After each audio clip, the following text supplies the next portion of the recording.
Le stade de Mbégou, situé dans le département de la Bomi-Leti, circonscription territoriale de Langounier, a permis au chef de la provincialisation Pierre Claver Manganga Moussavo, candidat déclaré pour la 5e fois à la conquête du palais de bord de mer et son état-major, le PSD, de déposer sa valise politique devant la population des 4 coins du département de jeudi 10 août 2023. Post-coloniale après Mouila est une ville abandonnée, laissée à son triste sort par le chômage, le manque de structures sanitaires et la fermeture de certaines écoles pour manque d'enseignants. Elle est devenue notre quotidien, sans oublier les infrastructures routières, à savoir la route. Votre candidature à la présidentielle 2023 est pour nous une lueur d'espoir. Nous voulons juste vous rassurer notre engagement à vous suivre dans le combat que vous menez pour la provincialisation et le développement du Gabon. Mbégou sera avec vous jusqu'au bout, car ensemble, nous vaincrons. Je vous remercie. Il y a des problèmes qui minent le vivre ensemble ici, dans la Bomi-Louessi. Effectivement, quand il y a des élections présidentielles, c'est dans le but de sanctionner soit positivement, soit négativement celui que nous avons élu précédemment à la tête de l'État. Si le bilan est positif, on le reconduit. On ne change pas une équipe qui gagne. Si le bilan est négatif,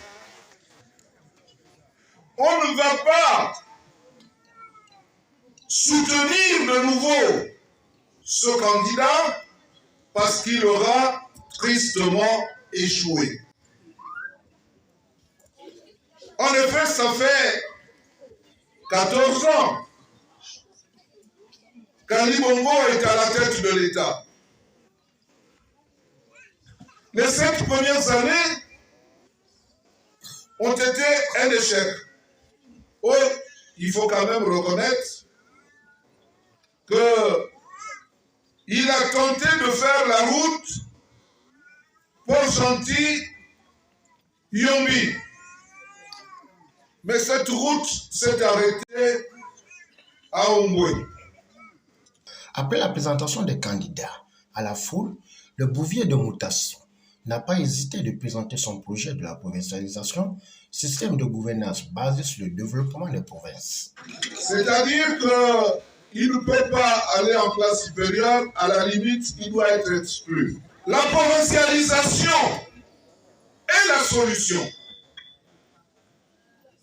Lorsqu'en 1980, Michel Boyer du journal Le Monde avait dit que le Gabon était un pays qui avait des finances et qui n'avait pas d'économie, cela voulait dire ce que ça voulait dire, c'est-à-dire sans économie, on ne peut pas créer des emplois, on ne peut pas multiplier les richesses, on ne peut pas avoir plus d'argent encore pour faire les routes, pour construire les dispensaires, les hôpitaux, construire les écoles. Mais il faut dire que les Gabonais ont beaucoup de résilience. Une si nombreuse population, surtout faite de beaucoup de jeunes, qui a décidé de rester contre vents et marées ici à Mbégou. Il faut vous féliciter. Parce que les autres sont partis à la recherche d'un paradis perdu. Tous sont maintenant à Libreville. Parce qu'on pense qu'à Libreville, on va avoir ce qu'on n'a pas ici à Mbégou. Qu'on va avoir du travail. Malheureusement, à Libreville, il n'y a pas de travail. Yolande Mourkoumbi et Pierre Ngonkelele, candidats investis du PSD dans la localité, ont donné leur sentiment. Je suis déjà très contente pour ça, pour l'arrivée de M. Pierre Claver Manganga Moussavo en Mbégou. Je suis tête de liste à la commune et à la législation. Donc, je suis très contente de recevoir mon candidat ici présent et la population aussi qui est arrivée massivement ici.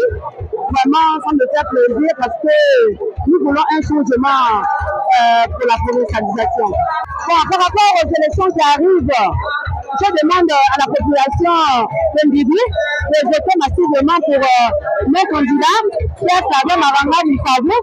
J'ai passé toute ma vie politique à soutenir les frères, les amis, mais pas moi-même. Je me disais que mon temps n'était pas encore arrivé. J'ai fait des élus, on m'a même appelé le faiseur de roi. Et les adversaires politiques, depuis qu'ils ont vu les idées m'ont récépissé de dépôt de dossier de candidature, et tout le monde est en panique générale. Allez, Bamba, je dors tranquille. Il convient de noter que le cap de la tournée de Pierre-Claver Maranga Musavou repose sur la confirmation et sa détermination à prendre les clés du palais du bord de mer. Au finish, c'est dans une ambiance festive que cette rencontre fait tomber son rideau devant une foule de plus de 2000 personnes.